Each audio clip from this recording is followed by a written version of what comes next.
Le premier livre des rois, chapitre 3. Salomon s'allia par mariage avec Pharaon, roi d'Égypte.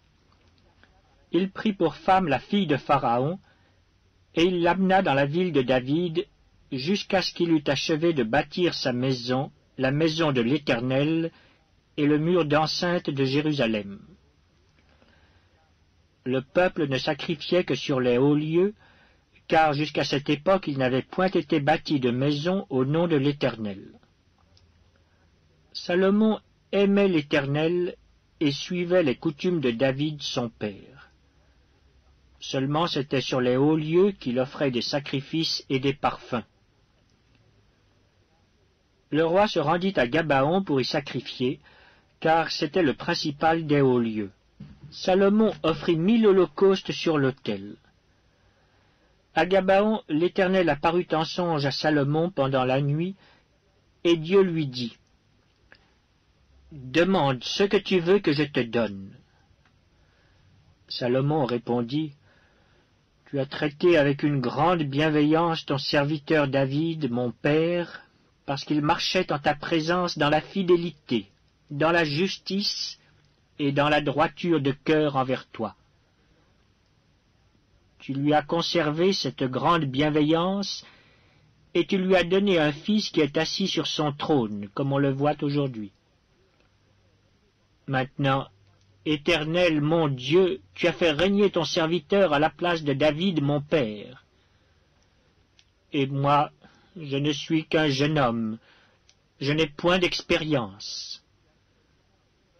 Ton serviteur est au milieu du peuple que tu as choisi, peuple immense et qui ne peut être ni compté, ni nombré à cause de sa multitude.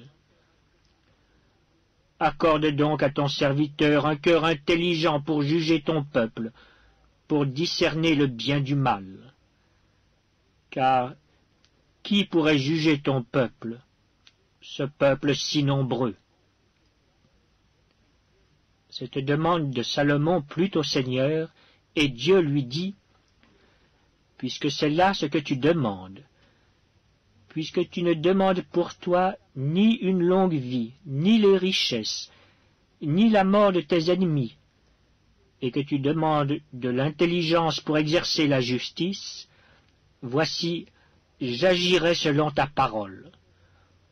Je te donnerai un cœur sage et intelligent, de telle sorte qu'il n'y aura eu personne avant toi, et qu'on ne verra jamais personne de semblable à toi. Je te donnerai en outre ce que tu n'as pas demandé, des richesses et de la gloire, de telle sorte qu'il n'y aura pendant toute ta vie aucun roi qui soit ton pareil. Et si tu marches dans mes voies, en observant mes lois et mes commandements comme l'a fait David ton père, je prolongerai tes jours. » Salomon s'éveilla, et voilà le songe. Salomon revint à Jérusalem et se présenta devant l'arche de l'alliance de l'Éternel.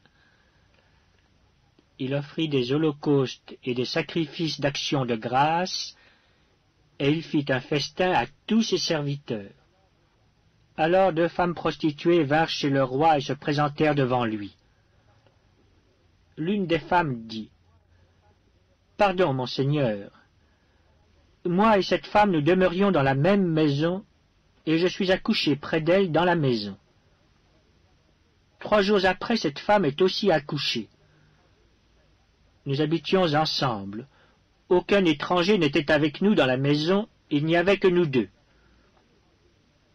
Le fils de cette femme est mort pendant la nuit parce qu'elle s'était couchée sur lui. Elle s'est levée au milieu de la nuit, elle a pris mon fils à mes côtés tandis que ta servante dormait, et elle l'a couché dans son sein. Et son fils qui était mort, elle l'a couché dans mon sein. Le matin, je me suis levé pour allaiter mon fils, et voici, il était mort. Je l'ai regardé attentivement le matin, et voici, ce n'était pas mon fils que j'avais enfanté. » L'autre femme dit, « Au contraire, c'est mon fils qui est vivant, et c'est ton fils qui est mort. » Mais la première répliqua, « Nullement, c'est ton fils qui est mort et c'est mon fils qui est vivant. » C'est ainsi qu'elles parlèrent devant le roi. Le roi dit, « L'une dit, c'est mon fils qui est vivant et c'est ton fils qui est mort. Et l'autre dit, nullement, c'est ton fils qui est mort et c'est mon fils qui est vivant. » Puis il ajouta, « Apportez-moi une épée. » On apporta une épée devant le roi. Et le roi dit, « Coupez en deux l'enfant qui vit et donnez-en la moitié à l'une et la moitié à l'autre. » Alors la femme dont le fils était vivant sentit ses entrailles s'émouvoir pour son fils, et elle dit au roi, « Ah, mon seigneur, donnez-lui l'enfant qui vit et ne le faites point mourir. » Mais l'autre dit, « Il ne sera ni à moi ni à toi, coupez-le. » Et le roi, prenant la parole, dit, « Donnez à la première l'enfant qui vit et ne le faites point mourir, c'est elle qui est sa mère. » Tout Israël apprit le jugement que le roi avait prononcé, et l'on craignit le roi, car on vit que la sagesse de Dieu était en lui pour le diriger dans ses jugements.